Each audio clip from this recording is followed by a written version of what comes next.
الرحمن الرحيم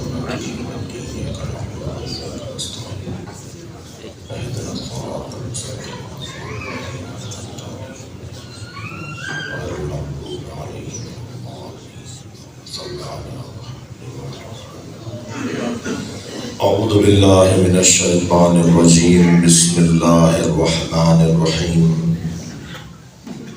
الحمد لله الذي لا يبلغ مدحته القائلون ولا يحصي نعماءه العادون ولا يعدي حقه المجتهدون الذي ليس لصفته حد محدود ولا نعت موجود ولا وقت معدود ولا أجل ممدود فطر الخلائق بقدرته ونشر الرياح برحمته الصلاة والسلام على الرسول المسدد المصطفى الأمجد المحمود الأحمد سيدنا ومولانا ومولى الكونين جد الحسن والحسين عاني بالقاسم محمد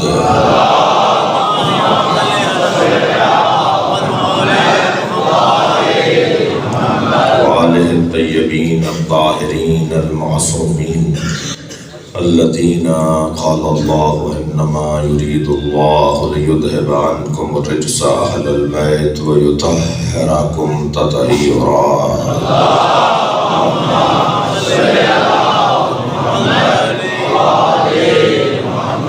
ولعنة الله على أعدائهم أجمعين من يوم عداوتهم إلى قيام يوم الدين أما بعد قال الحكيم في القرآن الكريم بسم الله الرحمن الرحيم يا أيها الذين آمنوا من يرتد منكم عن دينه فسوف يأتي الله بقوم يحبهم ويحبونه أذلة على المؤمنين أعزة على الكافرين يجاهدون في سبيل الله ولا يخافون لومة لائم ذلك فضل الله يؤتيه من يشاء والله واسع عليم إنما وليكم الله ورسوله والذين آمنوا والذين يقيمون الصلاة ويؤتون الزكاة وهم راكعون ومن يتولى الله ورسوله والذين آمنوا فإن حزب الله هم الغالبون صلوات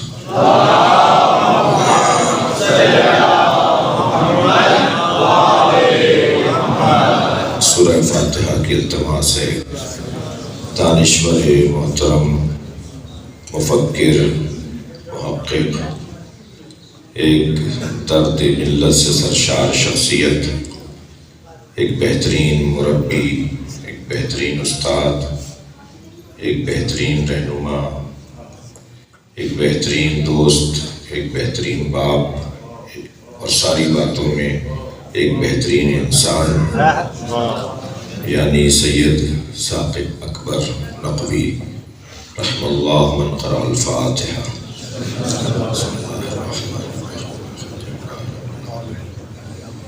الرحمن الرحیم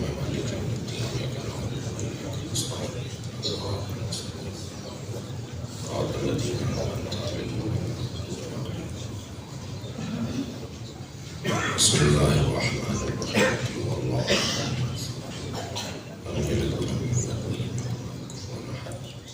بسم اللہ الرحمن الرحیم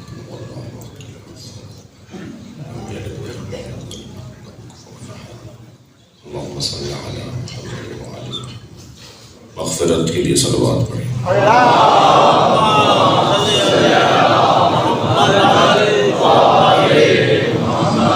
سورہ مبارکہ مائدہ کی 3 آیتیں میں نے آپ کے سامنے پڑھی ہیں آیت نمبر 54 آیت نمبر 55 اور آیت نمبر 56 جو درمیانی آیت ہے جسے آیے ولایت کہا جاتا ہے یعنی 55ویں آیت وہ ہے جس میں اللہ نے 3 ولایتوں کا اعلان کیا ہے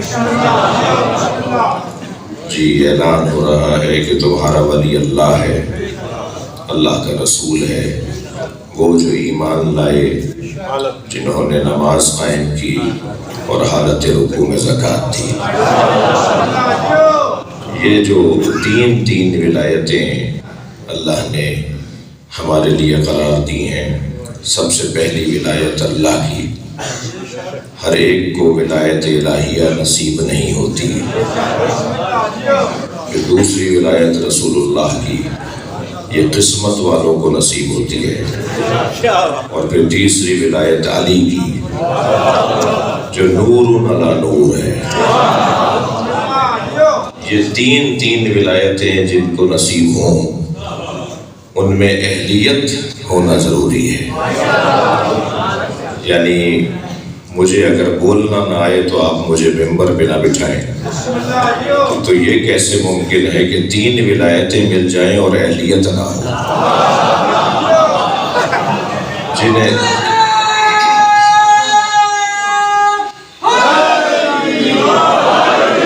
یہ تین ولایتیں جنہیں نصیب ہوں، ان میں کوئی قابلیت تو ہونی چاہیے، کوئی اہلیت تو ہونی چاہیے۔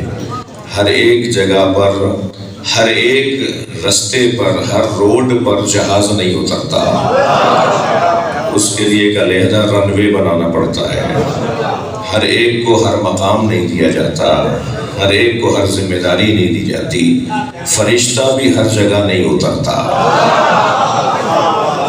فرشتہ جس گھر میں اترتا ہے، جو محبت وہی گھرانہ ہے، اس گھر کے لیے یہ ضروری نہیں ہے کہ وہ پکا بنا ہوا ہو اور RCC کا بنا ہوا ہو، بلکہ اگر وہ چھوپڑے بھی ہو، اگر اس میں اہل بیت رہتے ہوں تو فرشتہ اترتا ہے۔ ہر کام ہر ایک سے نہیں ہوتا، ہر ذمہ داری ہر ایک کو نہیں دی جاتی۔ یہ جو تین ولایتیں اللہ عطا کر رہا ہے، اپنی ولایت، اللہ کی ولایت۔ جس کا ولی اللہ ہو جائے پھر اسے اور کیا چاہیے؟ پھر جس کا ولی اللہ کا رسول ہو جائے تو اس سے بڑا مالدار کون ہے؟ اور پھر جس کے پاس علی ہو تو پھر اسے اور کیا چاہیے؟ یعنی اگر ہم نزولی ترتیب میں آئے تو اللہ، رسول اللہ اور علی کی بات ہوگی، اور ہم صعودی ترتیب میں آئے تو علی، رسول اللہ اور اللہ کی بات ہوگی۔ یعنی وہاں سے یہاں آنے والوں کا وہ رستہ ہے اور یہاں سے وہاں جانے والوں کا یہ رستہ ہے۔ دونوں صورتوں میں علی کے بغیر گزارا نہیں ہے۔ علی کے بغیر ولایت کا مفہوم روشن نہیں ہے۔ اور یہ جو ایک حسین منصب ہے، ایک حسین ذمہ داری ہے، جسے حاملان ولایت کہا جائے، جنہیں حاملان ولایت کہا جائے، انہیں پروردگار عالم کچھ شرائط کے ساتھ یہ مقام دے گا۔ وہ جو شرائط ہیں وہ پچھلی آیت میں بیان ہوئی ہیں، اور ان شرائط کے حامل کو جب ولایت نصیب ہو جائے گی تو پھر نتیجہ اس کا یہ ہے کہ وہ کبھی بھی مغلوب نہیں ہوگا، ہمیشہ غالب رہے گا۔ وہ نہ صرف غالب رہے گا بلکہ اللہ یہ کہہ رہا ہے وہ میرا لشکر ہے۔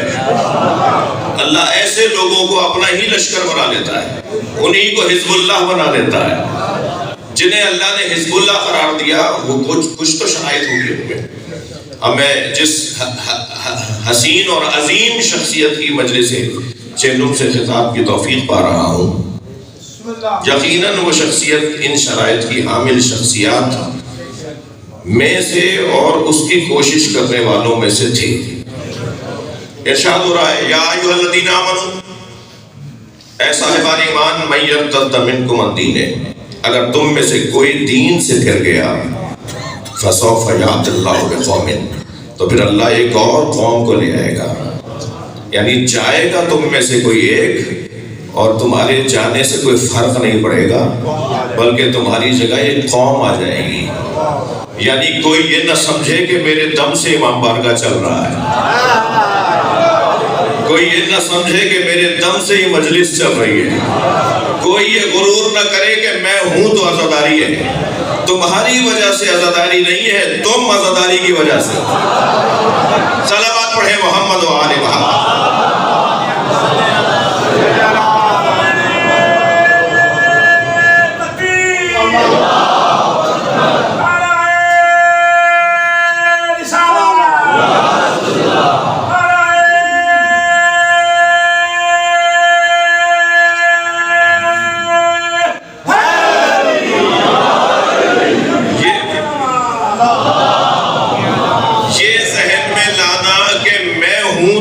کچھ ہے، میں نہیں ہوں گا تو کیا ہوگا؟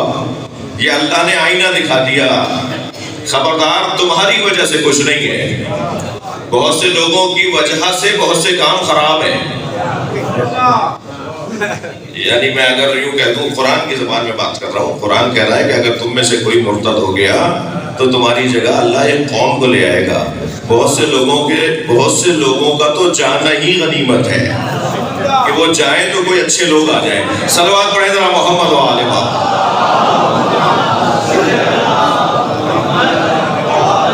لیکن یہاں اعلان یہ ہو رہا ہے کہ خبردار یہ مت سمجھنا کہ تمہارے جانے سے کوئی فرق پڑے گا، نہیں، بلکہ تمہارے جانے کے بعد کوئی اور آ جائے گا۔ تو نا امید لوگوں کو تو ویسے ہی اللہ پسند نہیں کرتا جی، اللہ امید رکھنے والوں کو پسند کرتا ہے، اللہ اچھا دیکھنے والوں کو پسند کرتا ہے۔ جو اندھیرا دیکھتے ہیں انہیں اللہ نظر نہیں آتا، اور جو روشنی دیکھتے ہیں انہیں اللہ کا نور نظر آ سکتا ہے۔ تو ہمیں مستقبل بہتر ہے، کل آئندہ اچھا ہے، کل اور بہتر ہو سکتا ہے، اس کی تلاش میں رہنا چاہیے۔ علی نے اپنے بابا یقین سے اپنے اوپر ایک اعتراض سنا، یعنی علی ابن یقین کے والد نے، یقین نے اپنے بیٹے علی سے کہا کہ تمہارے اماموں نے یہ کیوں نہیں بتا دیا کہ حضرت مہدی کا ظہور فلاں تاریخ اور فلاں سن میں ہوگا؟ تو علی شیعہ تھے اور بابا ان کے غیر شیعہ تھے، تو اپنے ابا کو جواب دیتے ہوئے فرمانے لگے کہ ہمارے اماموں نے جو کچھ بتایا ہے وہ سب سچ ہوا، تو یقین رکھیے کہ یہ بھی سچ ہوگا کہ مہدی آئیں گے۔ اور اگر ہمارے ائمہ نے تاریخ نہیں بتائی تو اس وجہ سے نہیں بتائی کہ ہر زمانے کا مومن مومن رہے، ایمان زائل نہ ہونے پائے۔ کہنے لگے کہ اگر بتا دیا ہوتا کہ ہمارے زمانے میں آئیں گے تو ہمارے پردادا تو انتظار ہی نہ کرتے، مجھے اور آپ کو بتا دیا گیا ہوتا کہ 2023 میں حضرت کا ظہور ہوگا تو میرے اور آپ کے پردادا تو انتظار ہی نہ کرتے کہ صاحب ہمارے زمانے میں تو آنا ہی نہیں ہو رہے، تو میں انتظار کیوں کروں؟ لیکن ائمہ نے تاریخ نہ بتا کے ہر زمانے کے مومن کا ایمان محفوظ کر دیا۔ تمہارا کام انتظار کرنا ہے، مایوسی تمہارا کام نہیں ہے۔ تو ہم سے اچھی امید رکھو تاکہ تمہیں کل اور اچھا نظر آنے لگے۔ خبردار من یرتد منکم عن دینہ، اگر تم میں سے کوئی دین سے پھر گیا فسوف یأتی اللہ بقوم، تو اللہ ایک قوم کو لے آئے گا۔ اب اس قوم کے اندر ان نئے آنے والوں میں، ان کل آنے والوں میں، ان بعد میں آنے والوں میں یہ 6 صفات ہیں۔ یہی وہ 6 صفات ہیں جو حاملان ولایت الہی، حاملان ولایت رسول اللہ اور حاملان ولایت علی قرار پائیں گے۔ ہر ایک کو یہ قابلیت، نعرہ تو میں بھی لگاتا ہوں، میں اپنے اوپر بات کر رہا ہوں، سینہ تو میں بھی پیٹتا ہوں جی، عنوان تو میرے ساتھ بھی کوئی جڑا ہوا ہے، لیکن اللہ کو، رسول اللہ کو، اہل بیت کو شناختی کارڈ کا مسلمان تو چاہیے، کردار والا مسلمان چاہیے، نشانیوں والا مسلمان چاہیے، علامتوں کے ساتھ جو جیتا ہوا ایسا مسلمان چاہیے۔ یہ کیا بات ہوئی کہ لاکھوں میں گم ہو گئے؟ کمال تو یہ ہے کہ لاکھوں میں ممتاز نظر آئے۔ اپنی علامتوں کے ساتھ جینے والے ہی علی والے ہوتے ہیں، جو گم ہو جائیں، جو بھیڑ میں ناپید ہو جائیں، وہ علی والے نہیں ہوتے جی۔ طریقہ بتائے، روش بتائے، انداز بتائے کہ یہ ہے کون؟ جس کو علی مارتے تھے نا، جس دشمن کو علی قتل کرتے تھے، اس کا جنازہ پکار کے کہتا تھا مجھے علی نے مارا ہے۔ کام ہو تو پھر ایسا ہو۔ کسی نے دیکھا نہیں تھا کہ بت ابراہیم نے توڑے، مگر سارا شہر کہہ رہا تھا یہ کام اسی کا ہے جسے ابراہیم کہا جاتا ہے۔ یقال لہ ابراہیم، جس کا نام ابراہیم ہے، اسی نے کیا ہے۔ اور حضرت ابراہیم کا طریقہ کار بھی دیکھیے، کسی بت کی آنکھ پھوڑی، کسی کی ناک کاٹی، کسی کا کان کاٹا، کسی کا گھٹنا پھوڑا، کسی کی ٹانگ توڑی، کسی کا پیٹ پھاڑا، اور بڑے بت کے گلے میں کلہاڑی لٹکا دی، اور کام ایسے اطمینان سے کر کے گئے کہ کام بتا رہا ہے کہ پیچھے کوئی طاقت ہے۔ اور بڑے اطمینان کے ساتھ اپنے گھر چلے گئے. اور جب یہ لوگ واپس آئے, تہوار منانے شہر سے باہر گئے ہوئے تھے, جب واپس آئے تو بت خانے کا حال یہ ہوا تھا اور ایک بت سالم تھا. تو کہنے لگے ہو نہ ہو یہ ابراہیم کا کام ہے. تو حضرت ابراہیم کو بلا کے کہا ابراہیم نے تم نے کیا ہے؟ حضرت ابراہیم نے فرمایا یہ اسی نے کیا ہوگا جس کے گلے میں کلاڑی لٹکی ہے. جی کام دیکھیے حضرت ابراہیم کا. تو کہنے لگے وہ تو ناک پہ بیٹھی مکھی نہیں جل سکتا, تو وہ یہ سارے کام کیسے کرتا؟ ابراہیم بھی تو یہی کہلوانا چاہ رہے تھے.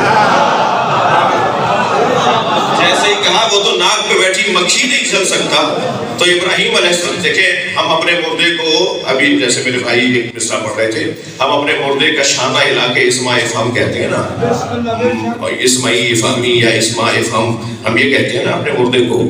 مردے کا شانہ ہلا کر اسما افہم کہنا بھی ہنر ہے, کام ہے, ثواب ہے. لیکن اس ممبر کا کام اور اس مجلس کا کام پوری قوم کو اسما افہم بولنا ہے. جو کام حضرت ابراہیم نے کیا, جب حضرت ابراہیم سے انہوں نے کہا کہ وہ تو ناک میں بیٹھی مکھی نہیں چل سکتا, وہ ایسا کام کیسے کر دیتا؟ تو ابراہیم علیہ السلام کو یہی تو جملہ سننا تھا. فرمایا جو ناک میں بیٹھی مکھی نہیں چل سکتا وہ تمہارا خالق کیسے ہے, وہ تمہارا رب کیسے ہے, وہ تمہارا پالنے والا کیسے ہے. اور ایک مرتبہ پوری قوم کو اندر سے ضمیر ان کا بیدار کر دیا, اور یقیناً اس کے نتیجے ہیں اور اس کے اثرات ہیں. تو بھائی کام ہو تو پھر کام ہو. ایک صلوات علیہ کریں گے محمد